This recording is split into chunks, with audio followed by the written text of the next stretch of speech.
कश्मीर शहर मुज़फ़राबाद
तमाम घुमिया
मदर इंडिया बाबा टाटा बाटा कर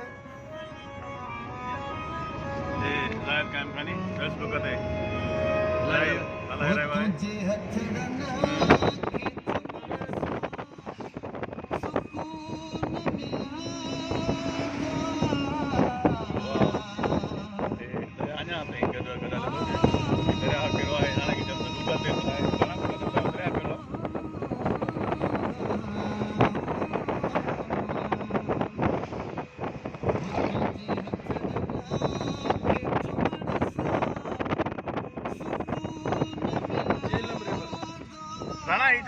हलूं था हींअर रस्ते सां कोमरी तरफ़ मुज़फ़राबाद मां हिन जेको दरिया हले थो उहो कहिड़ो दरिया आहे गूगल छा थी चए हिन में गूगल ॿुधाए थी त हिन दरिया जो नालो झेलम रिवर आहे ऐं जेको मुज़फ़राबाद शहर जे विच मां गुज़रे पियो ऐं असां हींअर वञी रहिया आहियूं कोमरी जी तरफ़ ऐं दरिया जे ॿिन्ही पासा ही जेका नदी आहे झेलम रिवर हिन जे ॿिन्ही पासनि खां रुॻो सावक ई सावक आहे ऐं तमामु घणो मज़ो अची रहियो आहे दोस्त तमामु घणा ख़ुशि आहिनि ऐं हिन जो नालो झेलम रिवर आहे शेरमन ॿुधायो त झेलम रिवर आहे जंहिंसां गॾु गॾु पाण हली रहिया आहियूं ख़ूबसूरत मंज़र ताईं